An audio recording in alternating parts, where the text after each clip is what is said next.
security units or those of you in the kitchen. Don't say because the person who handed over to you this morning is your friend, you assume that everything is fine.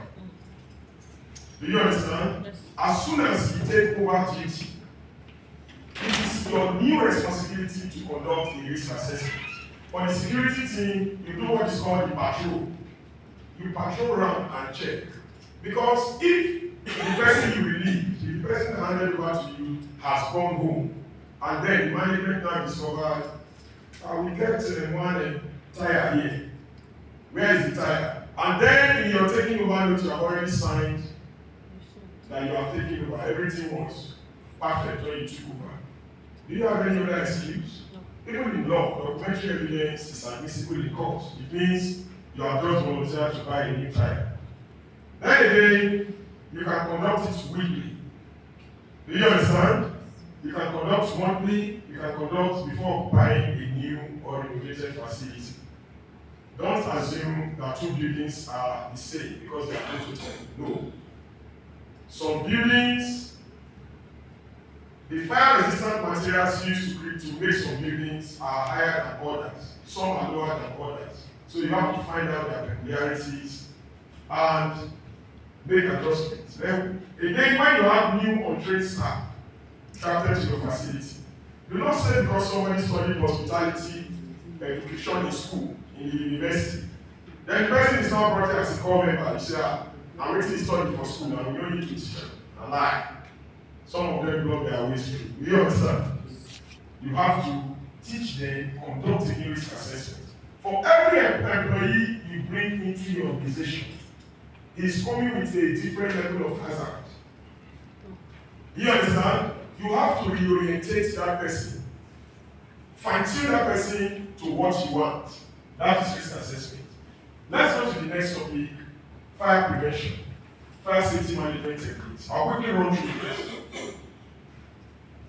There are some general truths I want us to know about fire. Number one is that no facility is absolutely fireproof. No matter how big, no matter how good, no matter how spiritual. Are you listening?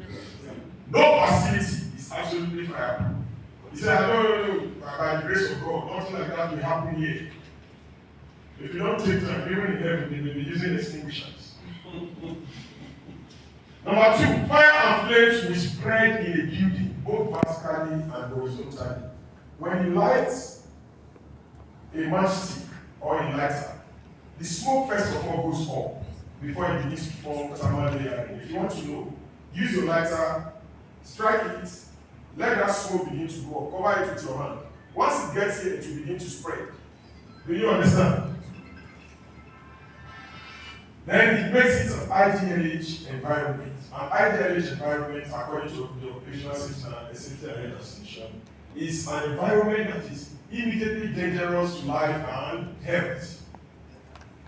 The spread of heat, smoke, and toxic gases is possibly the single greatest danger to life. It is not the fire that kills, it's not the flame. It is the heat and the toxic gases.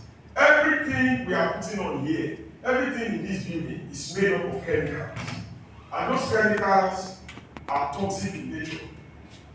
Do you understand?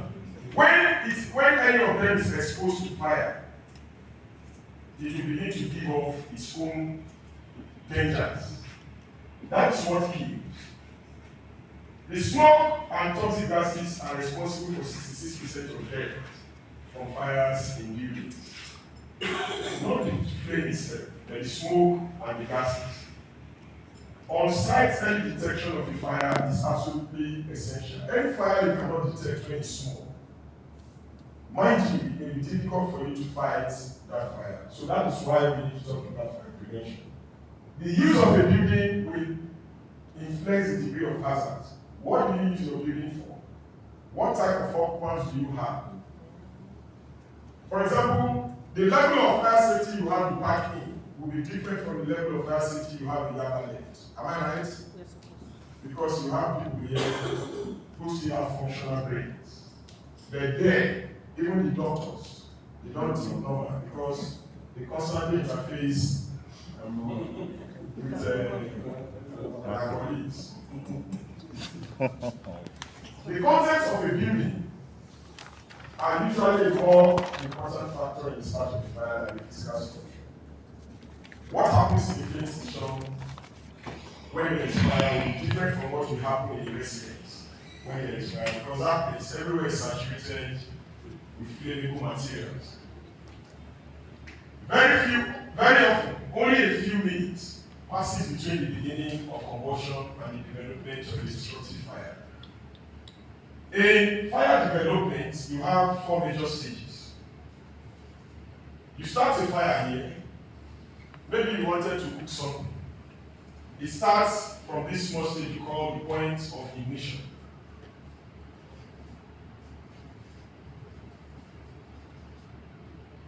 Do you understand? The fire starts small from here. Then it begins to grow. This stage is called the growth stage. Or you call it the developing stage. Do you understand? Then it grows and it gets to this point. At this point, the fire has passed the level you fight with an extinguisher. Do you understand? Once it crosses this line, this is the line we call the line of flashover. Once it crosses this line of flashover, it becomes what we know as a fully developed fire. At this point, if you go close with an extinguisher, you turn to barbecue. Are you listening? Then it crosses the fully developed fire because everything in the building is now completely involved in the burning. When you don't burn everything finish, it will now rest. It comes to a point we call the point of decay. So this is the graph of fire development. Between this stage and this stage, between the point of ignition and the growth stage, before it gets to the flashover, you still have up to 12 minutes. You do whatever you want to do. Are you listening? You have between 10, 12, 15 minutes. Anything you cannot do within your first 15 minutes the fire starts. Except there is no introduction of more oxygen. If there is constant introduction of oxygen, anything you cannot do without 15 minutes, just lock the door and run away. I call it fire service. Do you understand? Yes. Because if you attempt to form superhero, you will go in for it. At this point, from this place to this place, it takes another 15 minutes. When you have sufficient atmospheric oxygen, 30 minutes is enough for everything in the building to burn down. The other one you are seeing will be the blocks.